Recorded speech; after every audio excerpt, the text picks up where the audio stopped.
Assalamualaikum warahmatullahi wabarakatuh. Di sini saya akan membuat video tentang teori perubahan sosial, teori difusi untuk memenuhi tugas UAS dari TPS. Di sini saya akan menjelaskan tentang teori difusi. Perkenalkan, nama saya Bondan Bakti Pristama dengan NIM 430102101113. Teori difusi inovasi. Teori difusi inovasi merupakan teori yang membahas tentang bagaimana ide atau gagasan baru dan teknologi tersebar dalam suatu kebudayaan. Teori difusi inovasi merupakan perpaduan dari kata difusi dan inovasi. Karakteristik difusi inovasi. Difusi inovasi tentunya memiliki beberapa karakteristik yang dapat mempengaruhi tingkat adopsi dari individu maupun kelompok sosial tertentu. Karena tujuan utama dari sebuah difusi inovasi adalah diadopsinya gagasan atau ilmu pengetahuan yang baik oleh seorang individu kelompok tertentu, berikut adalah 4 karakteristik yang dapat mempengaruhi hal tersebut. Yang pertama, keuntungan relatif atau relative advantage. Yang kedua, kesesuaian atau compatibility. Ketiga, kerumitan kompleksi.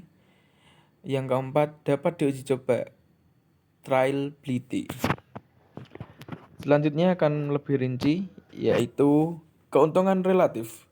Keuntungan relatif merupakan bagaimana sebuah inovasi baru dapat dikatakan lebih baik ataupun tidak lebih baik dari inovasi yang sebelumnya.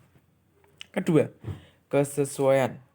Kesesuaian dalam difusi inovasi berkaitan erat dengan bagaimana sebuah inovasi dapat sesuai dengan keadaan, kebudayaan, dan nilai-nilai dalam masyarakat itu sendiri.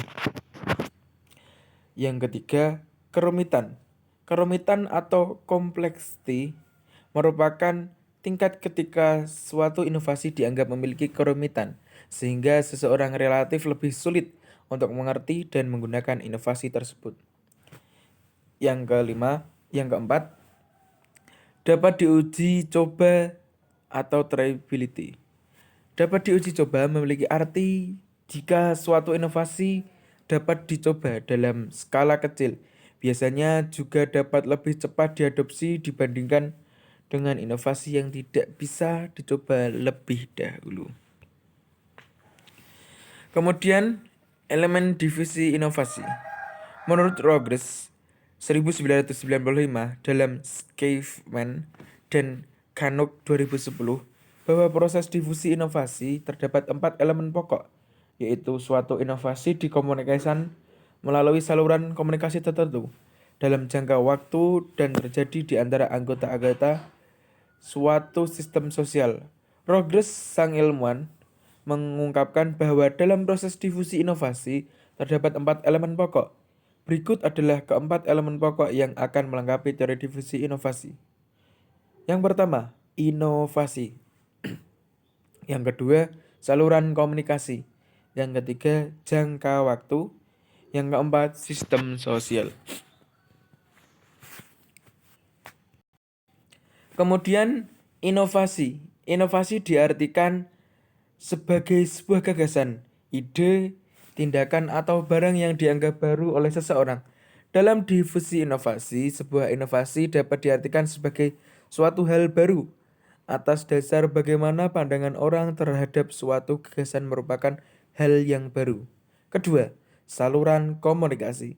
Saluran komunikasi dalam difusi inovasi dapat dikatakan sebagai alat yang menyampaikan pesan-pesan inovasi dari sumber kepada penerima. Suatu inovasi dapat diadopsi oleh seseorang jika inovasi yang diterimanya tersebut telah dikomunikasikan kepada orang lain. Yang keempat, jangka waktu. Jangka waktu dalam difusi inovasi ini merupakan sebuah proses keputusan dari mulai seseorang mengetahui sampai memutuskan untuk menerima ataupun menolaknya. Keempat, sistem sosial. Sistem sosial merupakan tata tingkah laku yang menyangkut hak dan kewajiban yang ditentukan oleh masyarakat bagi seseorang yang menduduki posisi tertentu dalam lingkungan masyarakat. Kategori adopter dalam teori difusi. Kategori adopter dalam teori difusi inovasi ada 5 kategori.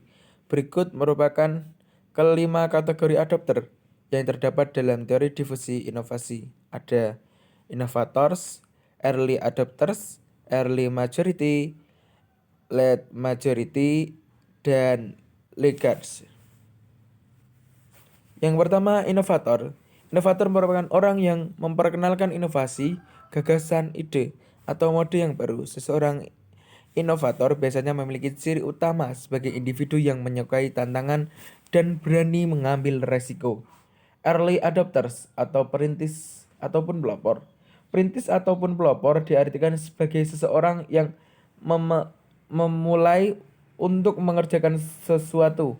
Perintis atau pelopor ini akan bersedia saat memulai inovasi dalam sebuah kelompok. Yang ketiga, early majority. Pengikut dini merupakan mereka yang bersama-sama menjadi pengikut awal dalam suatu inovasi. Seorang yang merupakan pengikut dini memiliki ciri khas berupa pertimbangan yang matang sebelum mengambil sebuah keputusan. Selanjutnya, late majority. Pengikut akhir merupakan mereka yang secara bersama-sama menjadi pengikut terakhir dalam suatu inovasi. Ciri khas dari pengikut akhir ini ialah mereka merupakan kelompok yang memiliki perkembangan pragmatis terhadap kebenaran dan kebermanfaatan suatu inovasi yang hendak mereka adopsi. Yang terakhir, laggards. Laggards atau kelompok kolot merupakan kelompok terakhir yang paling sulit untuk menerima sebuah inovasi baru. Kelompok ini jumlahnya sekitar 16% dalam suatu kelompok sosial.